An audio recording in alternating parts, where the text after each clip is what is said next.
अगर आप वाकई इंडिया में अपने ऑनलाइन बिजनेस को ग्रो करना चाहते हैं, आप भी चाहते हैं कि आपके बिजनेस की ऑनलाइन मार्केट में एक अलग पहचान बने, ऑनलाइन मार्केट प्लेस में आपका प्रोडक्ट ज़्यादा सेल हो, तो सिर्फ और सिर्फ ऐसे 4 पैरामीटर्स हैं, सिर्फ 4 बातें हैं जिनको अगर आपने ध्यान दे लिया या इन्हीं को कंट्रोल कर लिया तो वाकई आपका बिजनेस इंडिया में बहुत तेजी से ग्रो होगा। कोई भी मार्केट प्लेस आपको रोक नहीं पाएगा और आपका ब्रांड आगे चल के बहुत ज़्यादा ग्रो कर सकता है और बहुत सारी सेल्स फिगर आप इंडिया में अचीव कर सकते हो, क्योंकि ये बात सारे बिजनेसमैन को मालूम है कि इंडिया में ई कॉमर्स बहुत तेजी से ग्रो कर रहा है और आगे आने वाले 10-20 साल तक ई कॉमर्स लगातार ग्रो करता रहेगा, क्योंकि इंटरनेट का पेनिट्रेशन लगातार बढ़ता हुआ जा रहा है। लोग ऑनलाइन आते जा रहे हैं। बहुत सारे लोग जो ऑफलाइन परचेजिंग करते थे या कर रहे हैं वो भी धीरे धीरे ऑनलाइन शॉपिंग की तरफ शिफ्ट कर रहे हैं, क्योंकि लोगों के पास टाइम और पेशेंस दोनों की कमी होती जा रही है, जिसका फायदा ई कॉमर्स सेक्टर को देखने को मिल रहा है। अब मैं आपको बताऊं, ऐसे 4 पैरामीटर्स हैं जो आप वाकई काम कर गए इस पे तो लॉन्ग टर्म में आपको बहुत बड़ा बेनिफिट मिलेगा, क्योंकि जो बिजनेस होता है ना, इसमें रातों रात कुछ नहीं होता है। थोड़ा सा टाइम देना पड़ता है, पेशेंस रखना पड़ता है, काम करना पड़ता है, तो आपको रिजल्ट जरूर मिलेगा। तो चलिए इस वीडियो में आगे बढ़ते हैं। अगर चैनल पे नए हैं तो चैनल को सब्सक्राइब जरूर कर लीजिए। वीडियो पसंद आए तो लाइक एंड शेयर करना बिल्कुल नहीं भूलिएगा। बात करते हैं ऐसे वो कौन से 4 पैरामीटर्स हैं जिसमें अगर आज का ऑनलाइन सेलर काम कर ले गया तो फिर उसका ब्रांड रॉकेट की तरीके से ग्रो होने वाला है। बात करते हैं सबसे पहले पैरामीटर की, जो बहुत सारे ऑनलाइन सेलर्स या ई कॉमर्स सेलर्स इग्नोर करते हैं, वो है आपकी ब्रांडिंग। आपका जो भी ब्रांड है या प्राइवेट लेवल ब्रांड है, जिस ब्रांड से आप अपने बिजनेस को या प्रोडक्ट को लॉन्च कर रहे हैं, याद रखिएगा वो ब्रांड आपके प्रोडक्ट के भी ऊपर, आपके पैकेजिंग के ऊपर मेंशन होना चाहिए। जितने अच्छे तरीके से आप अपने ब्रांड को शोकेस करोगे, दिखाओगे, वो चाहे आपका पैकेजिंग में हो या आपके प्रोडक्ट में हो, याद रखिएगा इंडिया में लोग उसको ज़्यादा तवज्जो देते हैं, ज़्यादा पसंद करते हैं, क्योंकि इंडिया में बहुत सारे कस्टमर्स की ऐसी मेंटेलिटी है ना कि वो पहले प्रोडक्ट का पैकिंग स्टैंडर्ड देख के ही अंदाजा लगा लेते हैं कि ये प्रोडक्ट किस लेवल का होने वाला है। ये थोड़ी अजीब बात है, बट इंडिया की ये रियलिटी है कि बहुत सारे लोग आपके पैकेजिंग स्टैंडर्ड को देख करके अंदाजा लगाने लगते हैं कि आपका प्रोडक्ट किस लेवल का है। इसीलिए आपने देखा होगा प्रोडक्ट चाहे 5 रुपए का हो चाहे 10 रुपए का हो, अगर किसी ब्रांडेड कंपनी या किसी कंपनी का प्रोडक्ट आप लेते हैं तो उसका जो पैकिंग है उसमें उस कंपनी का नाम, लोगो, सारी चीजें, सारा इंस्ट्रक्शन सब कुछ लिखा होता है, प्रॉपर तरीके से कलरिंग की गई होती है। वो जो प्रोडक्ट आप ले रहे हैं उस प्रोडक्ट को अनरैप करने के बाद उसमें भी उस ब्रांड का नाम लिखा होता है। कहने का मतलब ये है कि आपको अपने पैकिंग पे बहुत ध्यान देना पड़ेगा। अनलाइकली आप ऐसे प्रोडक्ट भेज रहे हैं जो कि प्लेन कार्टून में है, प्लेन पॉली बैग में है, कहीं आपका ब्रांड मेंशन नहीं है, आपके प्रोडक्ट पे आपका ब्रांड नहीं है, तो ऐसे प्रोडक्ट को ना कोई भी इंडिया में रिकॉग्नाइज नहीं करता है। आपका ब्रांड ज्यादा दिन तक नहीं चल पाएगा। इसीलिए आपका जो भी प्राइवेट लेवल ब्रांड हो उसको आप हाईलाइट करिए, आपका जो पैकेजिंग मटेरियल वहां भी करिए, अपने प्रोडक्ट के ऊपर भी करिए, जिससे जब भी वो प्रोडक्ट कस्टमर को दिखाई दे उसके घर में या जिसको वो गिफ्ट कर रहा है तो वो आपके ब्रांड को रिकॉग्नाइज करता रहे। ये बहुत बड़ी बात है जो बहुत सारे लोग इग्नोर करते हैं। इसीलिए देखा होगा आपने आजकल जो अच्छे ब्रांड्स लॉन्च होते हैं उनके ब्रांड का लुक एंड फील उनके पैकेजिंग स्टैंडर्ड और प्रोडक्ट पे दिखाया जाता है। जितनी अच्छी डिजाइनिंग आप बना पाएंगे आपके ब्रांड के लिए, जो एक प्रॉपर मैसेज भी दे कस्टमर्स को, उनको अच्छा भी लगे, रियलिस्टिक कलर आप यूज करिए, उसको आप अपने पैकेजिंग पे भी प्रिंट कराइए और अपने प्रोडक्ट पे भी कहीं ना कहीं प्रिंट कराइए, जिससे आपकी जो ब्रांडिंग है वो बनी रहती है, लोगों के नजर में आपका ब्रांड धीरे धीरे आने लगता है। तो ब्रांडिंग बहुत जरूरी है। साथ में ब्रांडिंग को हाईलाइट करने के लिए आप थोड़े बहुत एड्स भी चलाते रहिए या अपनी ब्रांड की रीच को बढ़ाते रहिए।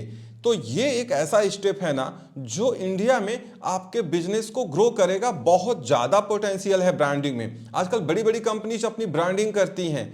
आप उनके प्रोडक्ट को उठा के देखिए कि उसमें किस तरीके की कलरिंग यूज कर रहे हैं, क्या मैसेज लिख रहे हैं, कितना अट्रैक्टिव पैकेजिंग करते हैं अपने प्रोडक्ट में। ये बहुत मायने रखता है। आप भी अगर इस स्टेप को अडॉप्ट करेंगे ना तो लॉन्ग टर्म में आपको बहुत बड़ा बेनिफिट मिलने वाला है। सेकेंड पैरामीटर है अवेलेबिलिटी। आजकल का जो इंडियन कस्टमर्स है ना उसको चीजें जल्दी चाहिए होती हैं। जब से स्विगी जोमेटो बहुत सारे ऐसे एप्लीकेशंस हैं जो कि 10 मिनट 15 मिनट 5 मिनट में डिलीवरी करने लगे हैं ना, तब से बहुत सारे इंडियन कस्टमर्स का जो पेशेंस है ना वो बहुत कम रह गया है। अगर आपका प्रोडक्ट या आपका ब्रांड ऑनलाइन फ्रीक्वेंटली अवेलेबल है, फ्रीक्वेंटली अवेलेबल का मतलब वो अमेजोन, फ्लिपकार्ट, मीशो, जियो मार्ट, स्नैपडील, आपकी अपनी वेबसाइट, आपका अपना स्टोर, इवन ऑफलाइन मार्केट, अगर आप हर जगह पे अपना प्रोडक्ट अवेलेबल रखते हैं और साथ में आप कस्टमर को एक्सपीडाइटेड डिलीवरी या स्पीडी डिलीवरी का ऑप्शन भी दे रहे हैं कि आपको हम प्रोडक्ट कल डिलीवर करा देंगे या परसों डिलीवर करा देंगे, तो ये आपके बिजनेस को 4 चांद लगाने का काम करता है। आप किसी एक सिंगल मार्केट प्लेस पे ट्रस्ट नहीं कर सकते कि आप फ्लिपकार्ट पे ही ट्रस्ट कर रहे हैं, सिर्फ उसी पे बेच रहे हैं। नहीं जी, अगर आपको वाकई इंडिया में ग्रो करना है तो जितने ई कॉमर्स मार्केट प्लेसेस हैं वहां पे लिस्टिंग करिए, अपने ब्रांड को पहुंचाइए वहां तक, अपनी वेबसाइट भी रखिए, अपना स्टोर भी रखिए। क्योंकि अंत में मेन क्या है आपका, आपकी अपनी वेबसाइट है, आपका अपना स्टोर है। बाकी का कंट्रोल तो दूसरे के हाथ में है, कब वो आपको हटा देगा आपको नहीं मालूम है। इसीलिए सारे मार्केट प्लेसेस के साथ ही साथ अपने वेबसाइट या अपने ब्रांडिंग या अपने स्टोर पे ज्यादा फोकस करिए, क्योंकि वही आपका है। बाकी कोई भी मार्केट प्लेस कब बंद हो जाए, कब आपका अकाउंट सस्पेंड हो जाए, इसका कोई भरोसा नहीं है। बट इसका मतलब यह नहीं है कि आप उस पर लिस्टिंग ना करें। जितने भी मार्केट प्लेसेस हैं हर जगह पे आपका प्रोडक्ट अवेलेबल रहना चाहिए और फास्ट डिलीवरी के साथ अवेलेबल रहना चाहिए। यकीन मानिए आपका बिजनेस ग्रो होने से कोई नहीं रोक सकता है। थर्ड पॉइंट या थर्ड पैरामीटर बहुत ज्यादा इंपॉर्टेंट है, that is value for money. India में यह चीज बहुत ज्यादा काम करती है। लोग अगर 5 रुपए की चीज खरीदते हैं ना तो उसको भी अंदाजते हैं यार कि ये 5 रुपए का है या नहीं है। सिर्फ 10% ऐसे इंडियन कस्टमर्स हैं जो कि 100 रुपए में हेलीकॉप्टर खरीदना चाहते हैं, प्लेन खरीदना चाहते हैं। अदरवाइज जितने भी कस्टमर्स हैं उनको ये सही मालूम रहता है कि जो प्रोडक्ट हमने बाय किया है वो जितने में हमने खरीदा है उस पे उसके लिए वैल्यू फॉर मनी है या नहीं है।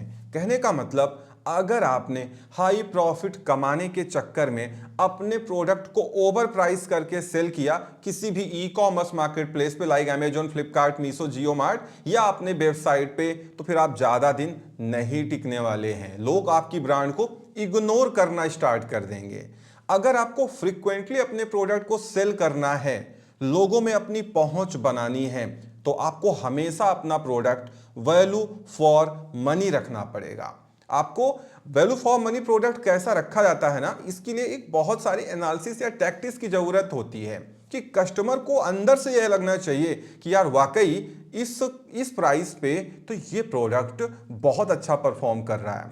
तो इसीलिए आपको ये मेंटेन करना पड़ेगा। और ये मेंटेन कैसे होगा, अपने सारे कंपटीटर्स को देख करके कि वो सिमिलर प्रोडक्ट कितने प्राइस में बेच रहे हैं। खासकर जो टॉप लेवल कंपटीटर हैं आपके, उससे आप अंदाजा लगा सकते हैं कि आपको ये प्रोडक्ट किस प्राइस पॉइंट पे बेचना है। उससे ना तो कम कर लीजिएगा और ना ही ज्यादा करिएगा, उसी के आसपास रहिएगा।